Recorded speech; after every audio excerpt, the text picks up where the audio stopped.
Okay, gosh, welcome back after a very hot summer to our classes here. This is lesson number 1, as you know, and we're going to be looking this term at reflections. We're going to look at nature a bit and some trees, and hopefully we're going to have a play around with some watercolors as well. So we're going to do a lot of experimentation with some different techniques with that as well. And as you know, with me, I always throw in a few extra things as we're going along. So we should have lots of fun this term looking at nature and reflections. We have actually looked at reflections before, but we're going to have a bit more of a closer look at them during this term as well. Okay, so the first thing I want to show you today is a drawing that I've done of a willow tree, and also some different techniques for you to start experimenting with and get your hands and your eyes and everything warmed up so that we can get cracking with a little bit more drawing and things. Sorry, I'm just listening to my dog running down the garden. Right, okay. All right, let's go over to the art wall. So, oh gosh, I want to get rid of that. Hang on, I'm going to get rid of the willow tree for a second. So here are a number of techniques. Now, I sent everybody a link to all of these drawing techniques. So I'm going to show you, or just try out a few of those this evening, but I'm going to have a bit more of a focus on the drawing that I've been working on, so that then you get an idea of how certain techniques will work in certain situations with your drawing and so forth. One of the things I want you to kind of think about really is how, first of all, the structure of the image, how you create the overall picture. So rather than diving into the detail of one particular area of your image, think about how you can get all the big shapes in and then start to focus on some of the tonal areas. I did actually make a video of me drawing the willow, so I'm going to talk you through that as well. But there's a number of sheets and techniques you can try out, which I'll talk through a couple of those. And then I'm going to do a little bit more on this willow drawing, and then I'm going to show you a beautiful duck that I've been looking at as well. And just explain to those who perhaps don't know is how to make a grid and draw out a little bit more accurately to help you structure your drawing nicely as well. Okay, so let me just bring up a few of the pictures that I've got. I've called this one Ducky, and then we've got just something which is more about foliage. Now I chose this one,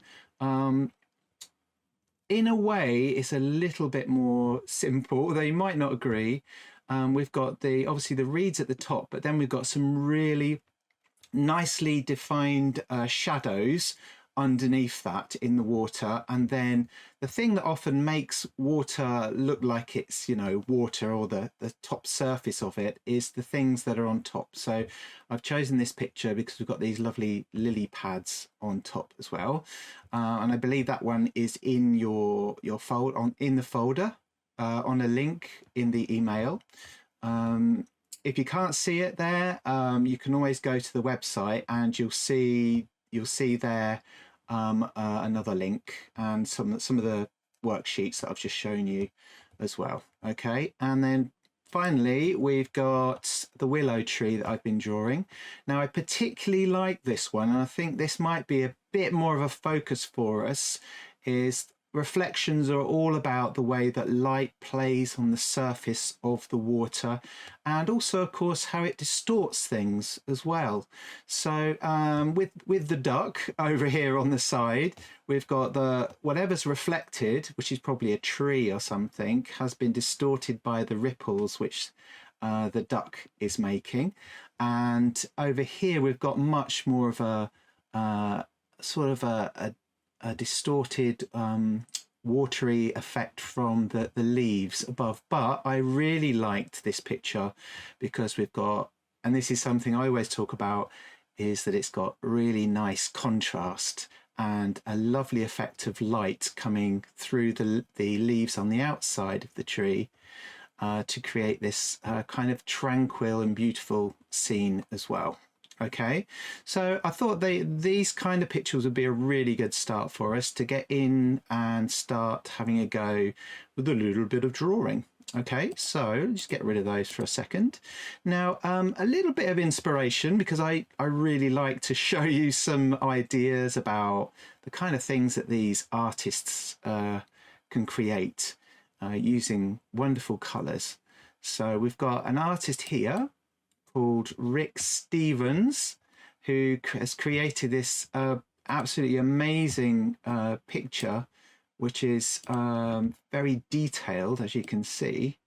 But the thing I like about all the pictures I've chosen this evening is the harmonious colours we've got in there. This very calming effect with the greens and the blues. Now, the other thing, of course, which you'll start to notice, I think, perhaps, is that the reflections are quite clear, but you've still got these kind of horizontal lines or marks that come across particularly the darker reflections of the branches. Let's get in there and have a quick, a closer look.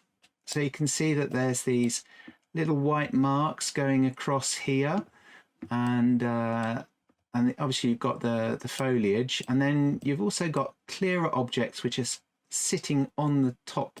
So it's about creating this effect of depth and also this kind of flatness of the water that we're perhaps going to be interested in during this course. Okay, so now I've got a couple more I want to show you, and then we'll start having a play around. Oh, I'm going to show this video first, actually.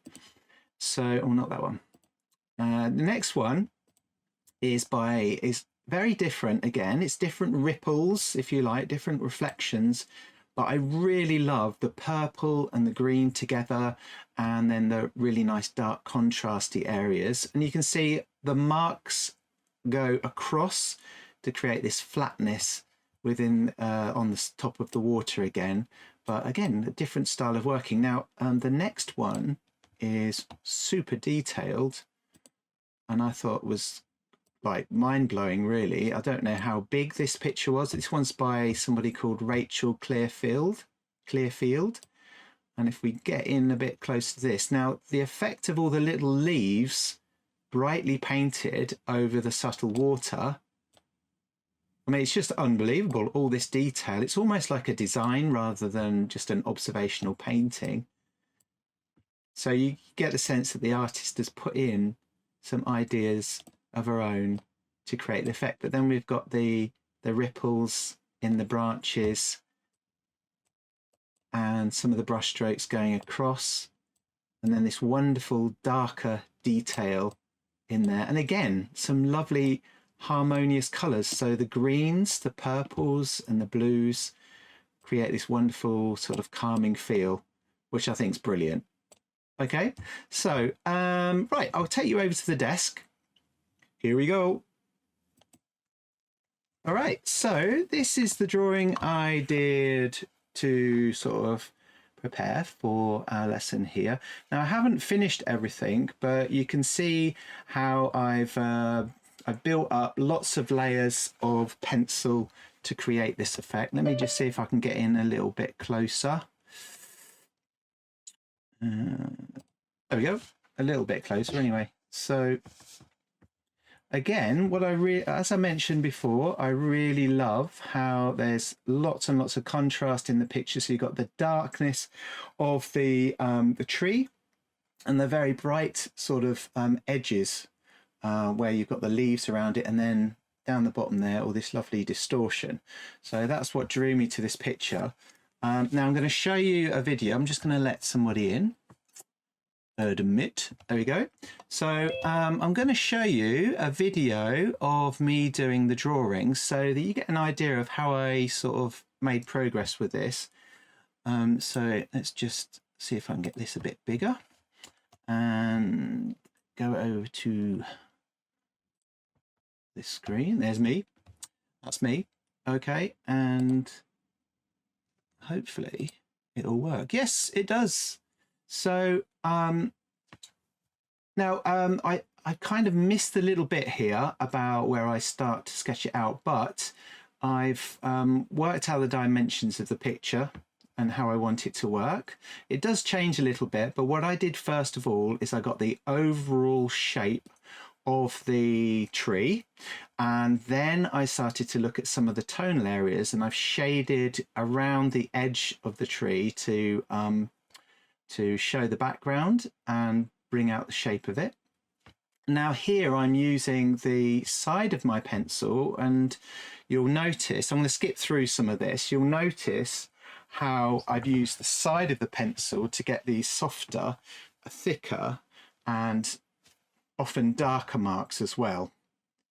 So this what I'm doing here, you can see the leaves in the foreground there at the top are much darker. So I've used the side of the pencil to really bring forward the foreground and also to send back the tree.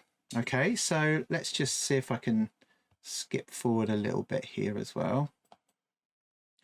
So I'm using mark making to create the sense of the leaves. And now the thing that I mentioned before is that I don't go straight in, and you'll see what I mean in a minute. I don't go straight in with super heavy dark shading. The idea is to get a sense of the whole picture, hence drawing the big shapes and shading the shapes. I'm still using the side of my pencil to do kind of wiggly lines, a little bit like you might see with the willow. And then I start to work back into the tree trunk. Oh gosh, got a bit close there. And again, using the side of my pencil. Now this time, rather than doing strictly marking, I'm more shading with the side of the pencil. I don't always use the side of my pencil all the time when I draw, but this just felt like the right way to do it. So I'm adding much more tone here. Now you'll notice as you shade things that you perhaps think, oh, that needs to be darker or that needs to be lighter. So it's about layering and taking your time and gradually building up the surface of the picture or the surface of the tones and so forth. And then you can start applying darker areas too.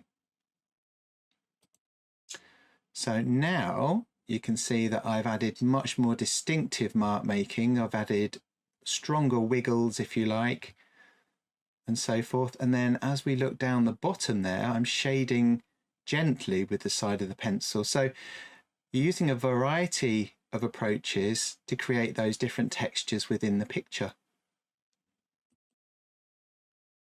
And again, layering back into the image to create that dark shadow that you can see. You can just see it there. There it is.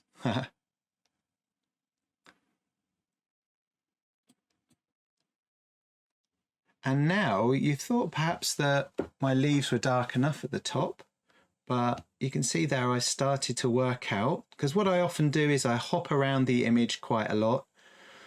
I'll do a bit, try it out, and what helps sometimes is just to do a little bit and then come back to it later when I'm ready to start, when I'm happy with it and I've, come back to it with fresh eyes, if you like. And you see how much darker I've gone, and that's really lifted those leaves out and allowed me to shade the willow itself a bit darker. So the shading of the reflections that you can see I've already started down the bottom there, I've been using horizontal mark making. And that effect there, that way of working, helps to create this flat surface of the water. And I just said I'm going horizontal, and I've used some vertical lines as well because we've got the ripples in there.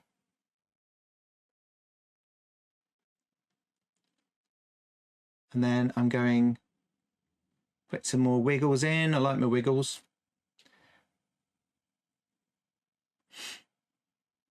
And it's much sort of more gentle marks there because the background is quite soft.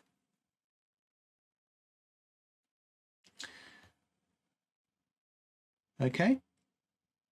So as I mentioned, I don't quite finish this drawing, but it certainly gives you an idea. I'm perhaps going to work on that while you get started in a few minutes.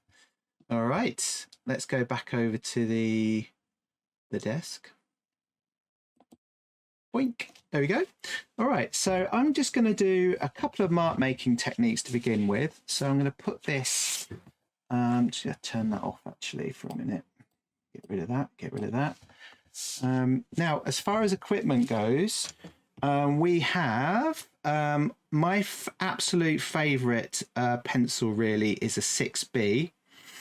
So it's really nice and soft, and just lately I've been doing a lot more drawings where I'm applying darker lines and stuff like that. So, but I really do love 6B pencil because it's very soft, but you can get nice dark marks with it. So if you've not had much practice with drawing and things lately, have a go at using this. Now, you'll see I've just already grabbed the pencil underneath my hand. It just gives you a nice angle, and if you want a smooth sort of bit of shading, bring that down a bit. You want smooth shading, it's really good for creating that lovely soft effect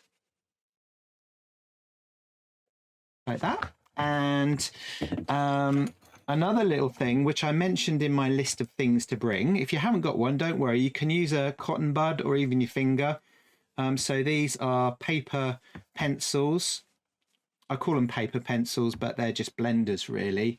And this will allow you, especially if it's a soft leaded pencil like a 6B, it will allow you to smooth off your shading a little bit as well, like that. Okay, and if you haven't done this before, you could try also using lines to do shading. So you can put a lot of pressure on it and get lighter as you go across. You can go back the other way.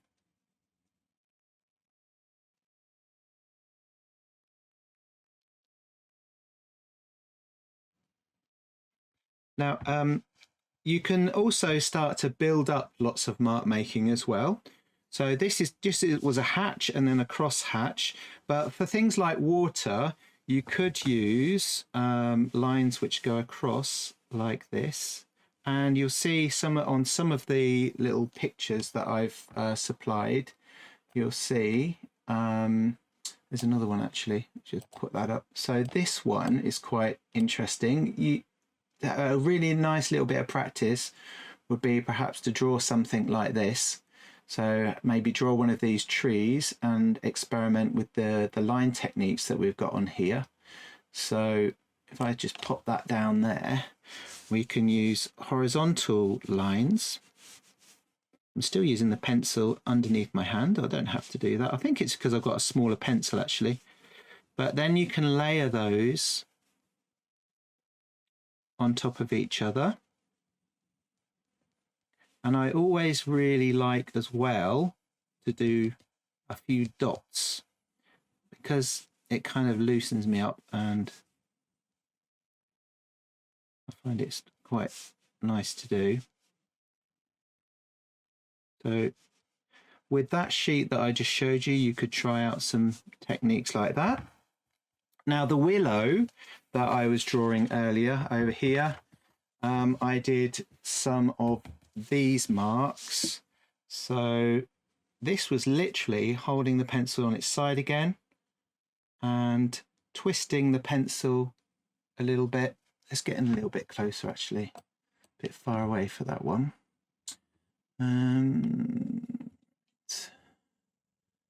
Just see if I can get hold of my camera. There we go. See if I can get in a bit more.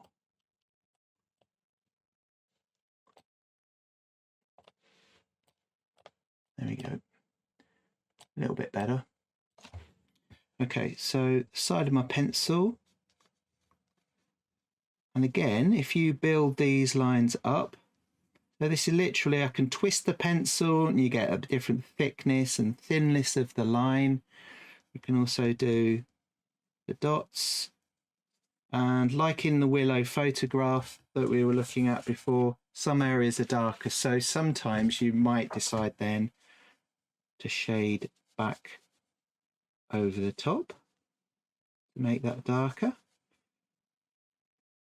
And then work back into it. So it really is worthwhile, just even if you've done lots of drawing with me before, is to just try it out. Just have a go at a few techniques, because it's surprising what you come up with. And then here, this one, I put these horizontal lines over shading. So again, it's about building those layers up.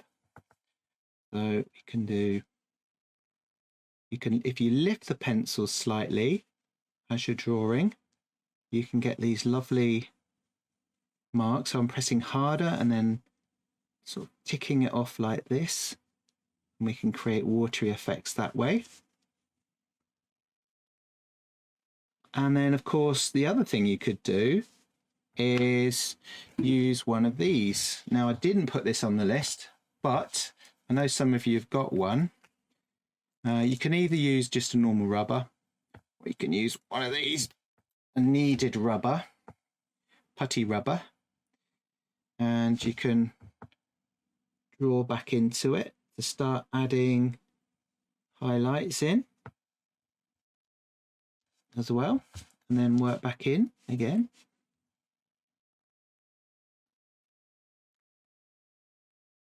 Like this.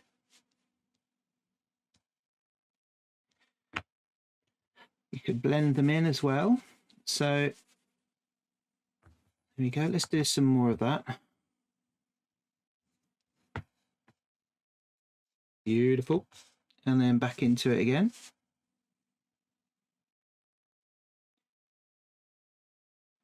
Like that.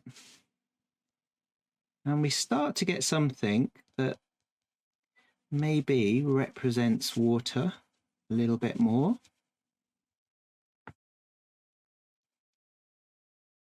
Obviously, this is so much easier if you're actually looking at something that has water. So when you look at your photo, you'll be able to get some ideas on that as well. And then just a few other little things that I've done here as well to show you is using the side of your pencil. Now, this is the one that I did to create my leafy effects just here. So again, I've used the side of my pencil. Oops, sorry, move that up a bit. There you go. These nice thick marks that you can do in a directional kind of way. So obviously my pencil's going in that direction. And when you do your shading, you can sometimes use that to create a really nice kind of dreamy or flowing effect in your work as well. Lovely. Okay. All right. So we're going to do a little bit of drawing from a photo. And I'm just going to show it. If you've already got your photo and you know pretty much what I'm going to say, then you can get started with drawing. Now, I really loved this duck picture and the reflections that came with it. So this evening, that's what I'm going to be working on. I've already sketched it out. Now, on the website, you will see there is a drawing of this duck, which you, if you want to, you can print it off and work straight into it. So you can get straight to the shading and the playing around with the pencils after you've had a little experiment. Or you can just go for it and draw the picture that you've chosen this evening. Okay, so what you do first of all is once you've printed your photograph off, you need to cut the white border off that the picture came with. So this black and white version of the tree, I would probably cut off the white border. Okay, now as far as making a grid goes, I'll show you the image. This is my drawing of El Ducko just here, and you can see that I've got a grid that I've divided the duck picture up into, and basically that's going to help me to draw the picture more accurately. So once you've got your picture, all you need to do, and you've cut the border out, is fold it in half once like that, fold it in half again, and fold it up again like that, and then really push those out. Okay, and then use your ruler. I've got a ruler here somewhere. I know I have. There it is. So use your ruler to draw on the folds like that. So very, very easy. Saves measuring like that, and like that. There. So now you can see your grid and where your duck is going to go, or whatever it is you're doing. I'll just turn that over. So what you do then, and some of you have seen me do this many times, is mark each fold like this. So just put a dot next to each fold or line that you've drawn. Ta-da, like that. And then you get your ruler again and you just join all of those up. I think I've missed two out actually. Put that back. Down there and down there. And then we just join those up. Now don't draw them too heavily. Do them lightly so that they can be removed or just shaded over without any problems. So nice and lightly, doing them a little bit darker for the screen. Oops. There we go. And there we go. There we go. And there we go. Now, if you've done this many times before and you just want to go for it and draw it out like I did with the willow, then please do. Okay. Now, this is what you do. So each one of these squares or rectangles we need to draw into the corresponding rectangles on the page. Okay, let's just see if I can get in a bit closer again. There we go. So I can't quite see it because of the light, but it's just there. Okay, so some of the techniques you can do, which I find useful, or I found useful in the past, is you can fold it and then make a mark where everything begins and ends. And then we can sketch that in. You do the same on the other side. Make a mark like that. And then we can see that it's lining up really nicely. The other thing you can do if something's in the middle is just put your pencil next to it, move the paper, but not your pencil. And then you can get an idea of where the beak's going to go and so forth.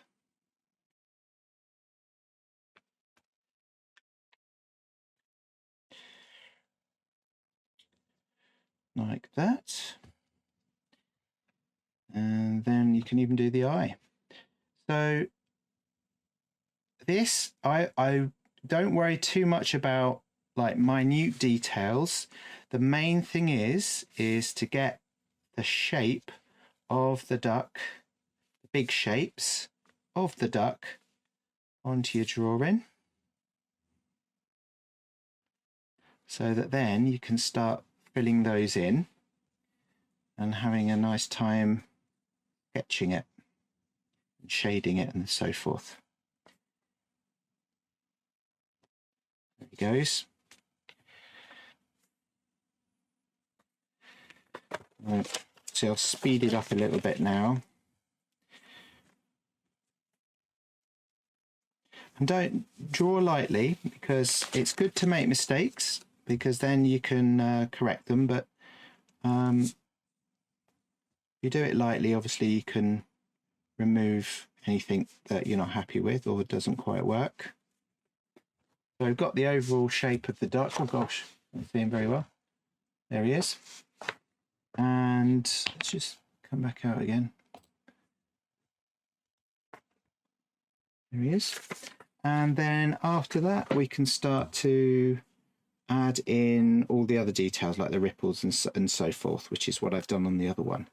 Okay, so that is what we're going to be doing. First of all, is doing a study using mark making and shading of something that you've chosen from the folder that I sent out earlier on. Okay, let's just bring over my other duck.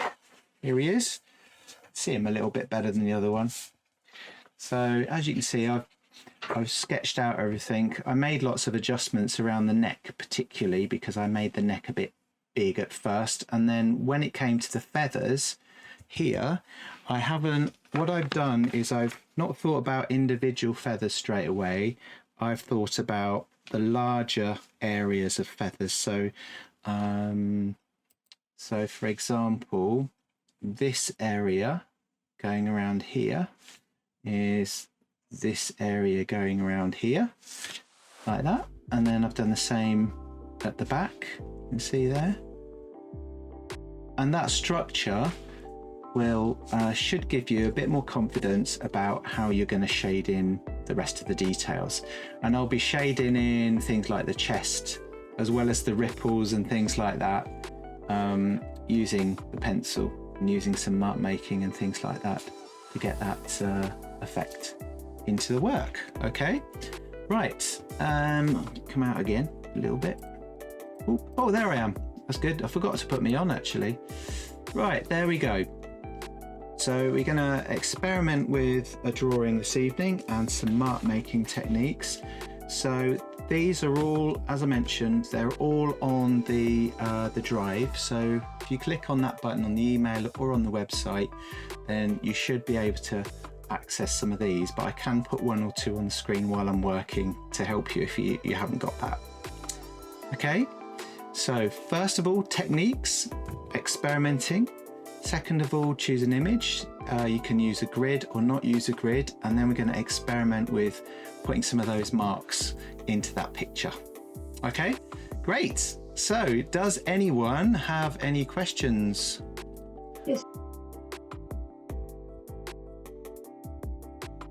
Okay, so this evening I'm going to continue with the duck picture that we talked about earlier. So I'm going to work in with the shading and the textures that we've been looking at, and adding some techniques into the feathers and so forth. So already you can see that I've started to hatch in, or just very, very gently shade in some of the tone and shadow on the whole of the image. So not just a small part of it, but all of it, so that we get an idea of where the tones, the shadows, and an idea, or a more confident idea, of where all the details are going to appear as well. And it gives it a little bit of form. So we've gone from what is essentially a line drawing into like a faded effect for the whole of the picture.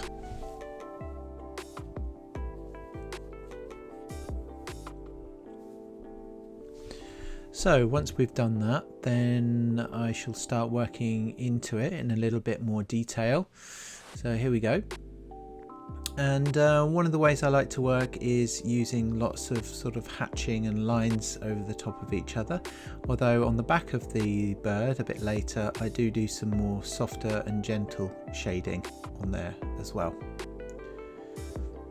Got it in a little bit better detail and focus now. I changed the camera settings slightly. So you can see how I'm using the pencil to create this sense of the feathery head, to give it a sense of that softness and things as well. And then I'm working again with these lines to create this the ripply effect. The nice thing about this photograph, I haven't got it on screen actually, but the nice thing about this photograph is that it's quite contrasty, so it's easier to see all of those dark and light areas within the image. So starting off with those, I can then work back in later with some of the mid-tones between the dark and the light. So remembering what I said about pencils is that you know, I've darkened it down again here, but I can go much darker, pretty much like the head. I've already gone dark with the head, but with pencils it's about layering those techniques on top of each other and the shading to build up that surface with some nice deep shadows and tones and stuff. Now this bit is quite interesting because the texture of the bird's feathers on its chest there, on its breast, have like a jaggedy sort of hatched feel to them.